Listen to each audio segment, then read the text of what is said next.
It's very easy to be misled when trying to diagnose a leaking cylinder head or head gasket.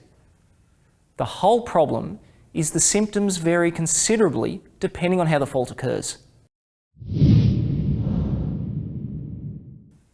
To make diagnosis even more confusing, other things such as a restricted radiator or stuck thermostat may cause an engine to overheat, very much the same as a head gasket failure. Often, leaking intake gaskets or oil coolers will allow engine coolant to enter the lubrication system. Finding coolant in the engine oil is often mistaken as a leaking cylinder head or gasket. Each of these symptoms may suggest a head gasket problem, but they may also have another explanation. If coolant enters the exhaust system through the combustion chamber, the NOx or three-way catalyst may be damaged. Combustion gases that leak into the coolant can cause accelerated corrosion, extreme coolant temperatures, and overpressurization of the cooling system, damaging hoses, fittings, and the radiator. Diagnosing the fault requires experience and a logical approach. It's best to prove a theory with a few simple checks before stripping a head off the engine.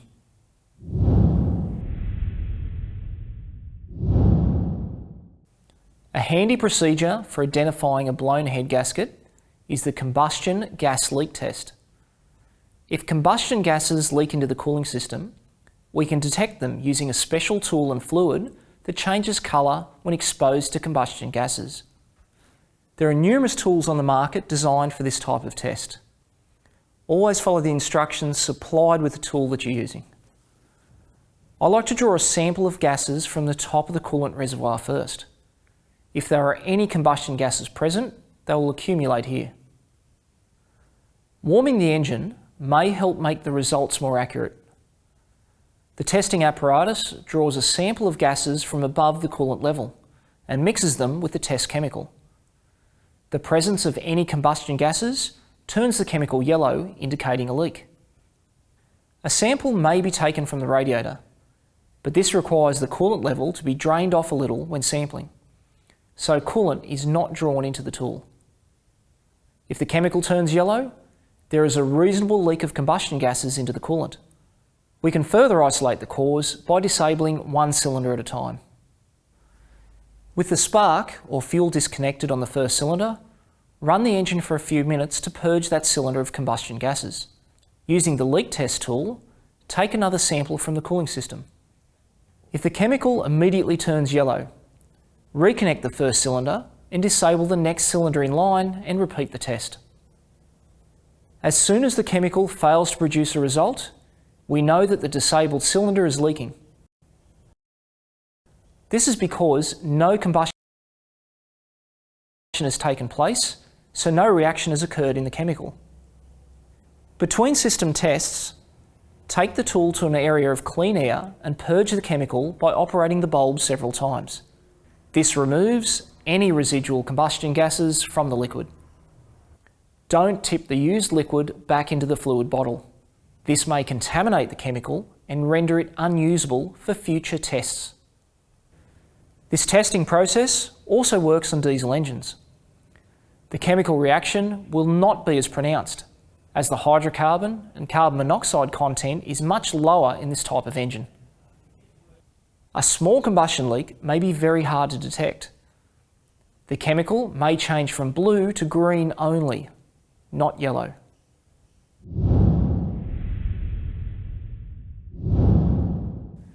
The best way of determining combustion leaks in a diesel engine is to use a 5-gas analyzer. Again, sampling can be carried out at the reservoir or radiator, but the engine needs to be running at a high idle. Hold the sensing tip of the gas analyzer over the coolant and watch the display. Hydrocarbon and carbon monoxide values can be monitored as the gas analyzer is sensitive to these gases. But if there is a combustion leak, the largest reading will be in the NOx value. This is due to the fact that diesels produce more NOx gases than the others, so these levels will be the first to register. Again, disabling the fuel for each cylinder while conducting the test may help isolate the fault to an individual cylinder. Using a gas analyzer for this test can be performed on both petrol and diesel engines. Unfortunately, many head or head gasket failures will not present using this method. While the check is helpful, it's not perfect. The checks we have just performed rely on pressurised gases from the combustion chamber, forcing their way past a crack in the head or a deteriorating gasket before entering the cooling system.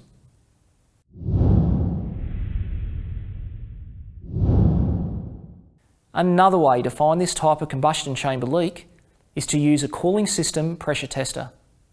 This type of test forces coolant or water to enter the combustion chamber from the opposite direction. Connect the pressure tester and apply the maximum specified pressure for the system. This can be found on the radiator cap, reservoir, or in the vehicle OEM specifications. Remove the spark plugs and keep in order.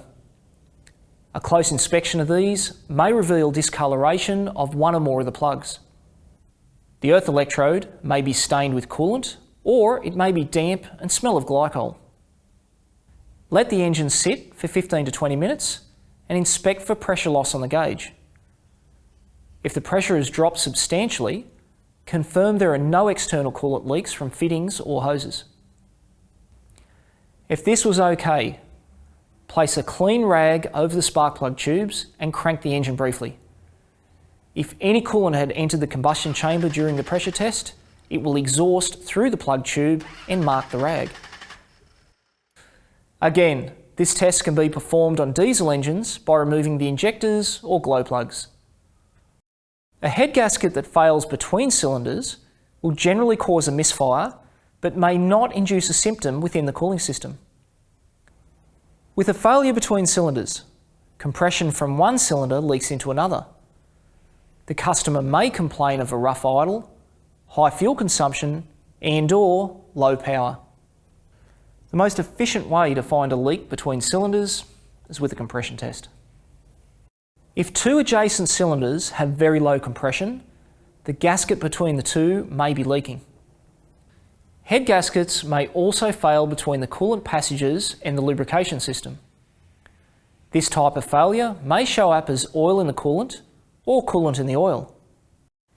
Most often, a swollen seal on the radiator cap is the first symptom. Glycol in the engine oil is much harder to detect.